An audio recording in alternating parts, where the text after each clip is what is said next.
I have a spreadsheet, she said, for the life I was supposed to have. She wasn't joking. She pulled it up on her phone right there in my office. A woman in her 30s, blazer still on from work, tabs labeled career, marriage, kids, house. Every row had a year next to it, and every row, past a certain point, was empty. She wasn't crying. That was the part that stayed with me. She just kept scrolling through the blank rows like she was looking for something she'd misplaced. I'm Sarah.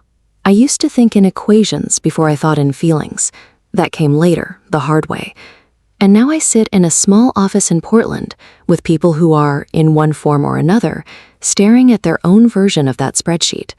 The job they didn't get, the marriage that ended, the kid who didn't come, the 38 they pictured that has nothing to do with the 38 they're living. If some part of your life has quietly stopped matching the plan you made for it, welcome. You're in exactly the right place. Today isn't about how to get your life back on track. I want to be honest with you before we go any further. That's not really what this is.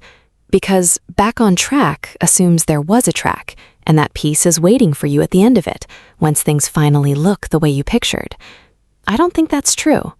I think it's actually the belief that keeps a lot of good, capable people stuck in a low hum of quiet grief for years without ever naming it as grief. So here's what we're actually going to do. We're going to talk about what peace really is, when your life has gone sideways from the plan, and why so many of us are working from the wrong definition of it entirely. We're going to talk about the specific, sneaky sadness of losing a future that never even happened. And we're going to talk about what it actually asks of you to build something real with the life you have instead of the one you narrated. Stay with me. This one's tender, but I think it's worth it.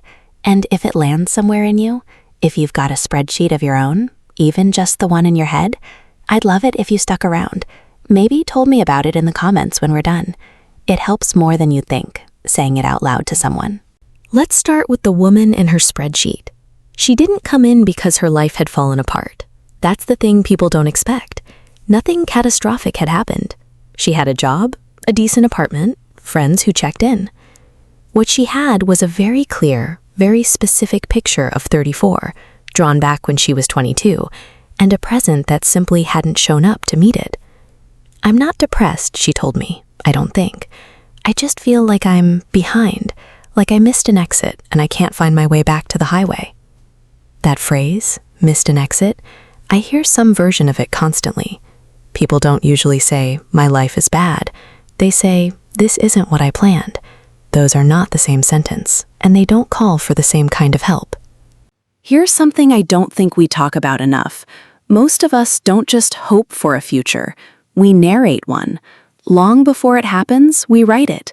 Quietly, constantly, in the voice we use when we imagine ourselves at 30, or married, or a parent, or finally arrived. That narration feels like fact. It doesn't feel like a guess. So when reality diverges from it, something strange happens. You don't just lose the future, you lose the narrator's authority. You start to feel like you got something wrong, like you misread the instructions to your own life. But you didn't misread anything. Nobody hands out instructions. You were narrating from incomplete information the whole time, the way everyone does. That's not a failure of foresight. That's just what it is to be a person moving forward through time you can't see.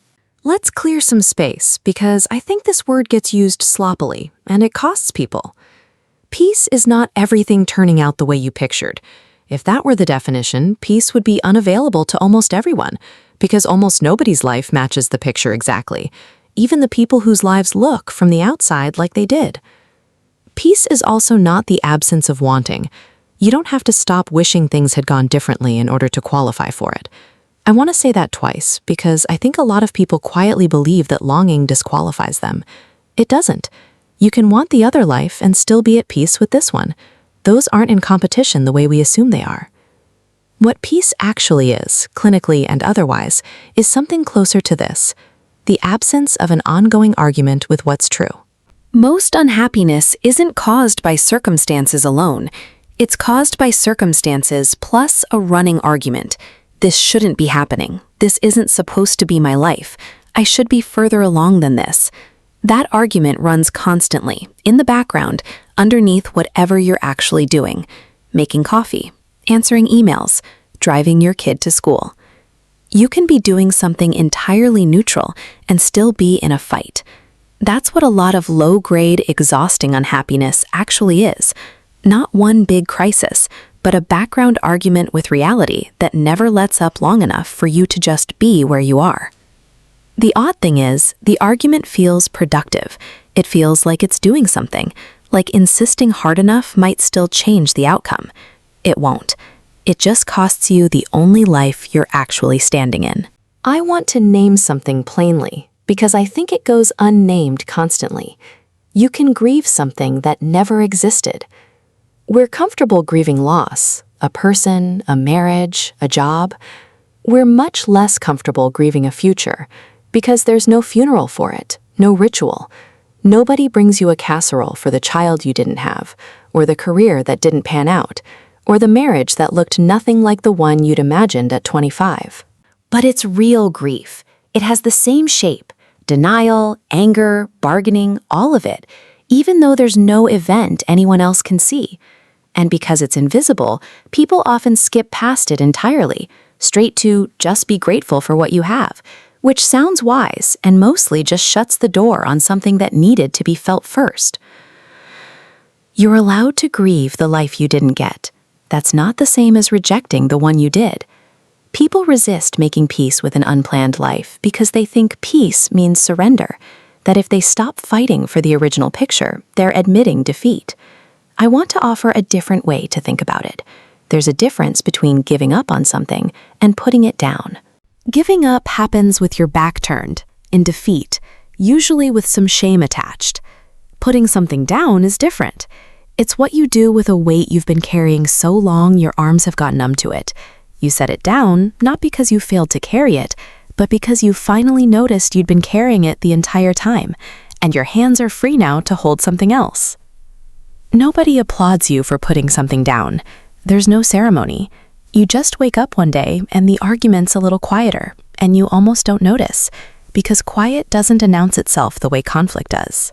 Here's a question worth sitting with, uncomfortable as it might be. Whose plan was it originally? I ask this a lot, and it surprises people. Some part of the life you planned usually got assembled out of other people's expectations, a parent's version of success, a culture's timeline, a comparison you made at 22 against someone whose life you didn't actually know much about. That doesn't mean the plan wasn't real to you. It was.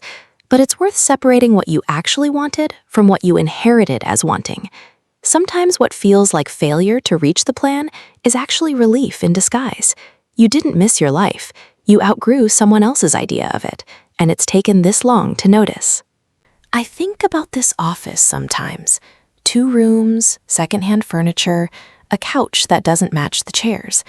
It is nothing like what I would have described at 22 as my life. It's smaller in some ways, quieter, certainly. There's no version of the plan I once had that includes this exact room, this exact light in the afternoon, these exact people who come in every week and tell me the truth. And somehow this is where the realest parts of my life have happened, not in spite of it being unplanned, sometimes because of it. I don't say that to be tidy about it, or to suggest your unplanned life will resolve into something better on a schedule. It might not. That's not really the promise here. The promise is smaller and more honest. The life that's actually in front of you is available to be lived, right now, exactly as it is, and that availability doesn't wait for the plan to catch up. If peace isn't the plan finally working out, what does it actually require? Mostly it asks you to stop treating your courting life and the waiting room. That's the quiet trap, living provisionally, holding your full presence back until things look right, saving your real self for the version of your life you were promised. Years pass that way. Good years, spent half present, waiting for a future that either won't come or won't look the way you imagined even when it does. The present asks something much less dramatic than transformation. It asks you to actually be in the kitchen you're standing in, to let the friendship you have be enough for today, without measuring it against the one you thought you'd have, to let the work you're doing count, even if it isn't the career you narrated at 22. That's not settling. Settling is giving up your standards. This is something else.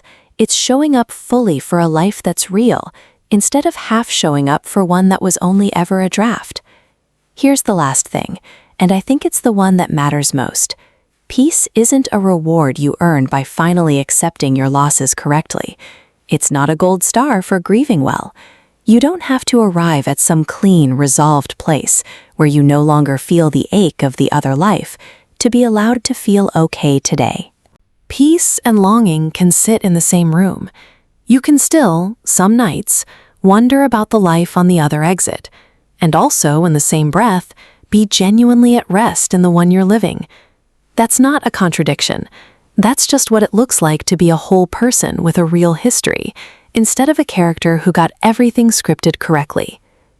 That woman with the spreadsheet came back a few months later. She hadn't deleted it. I want to be honest about that, because I think the tidy version of this story would have her closing the laptop and never looking back, and that's not how people actually heal. What had changed was smaller. She told me she'd stopped scrolling down to the empty rows looking for what was missing, and started, every so often, adding a line to what was actually there. Nothing dramatic. A trip she took, a friendship that mattered, an ordinary Tuesday that had been, against all odds, a genuinely good day. That's the shift. Not a new plan. A new relationship with the one life you actually have. So if you came into this carrying your own version of that spreadsheet, the blank rows, the exits you think you missed, I'm not going to tell you to be grateful your way out of it, or to trust that it'll all make sense later. I don't know that it will. What I know is that the argument you've been having with your life is optional, even if it doesn't feel that way yet. And the life underneath the argument, the actual one, not the one you narrated, has been waiting this whole time to be lived. Not once you catch up to some earlier plan, but exactly as it is, starting today. If this found you somewhere you needed it, in the car, at the sink, at the end of a long day, I'd be glad to know. Leave a word about it if you want to.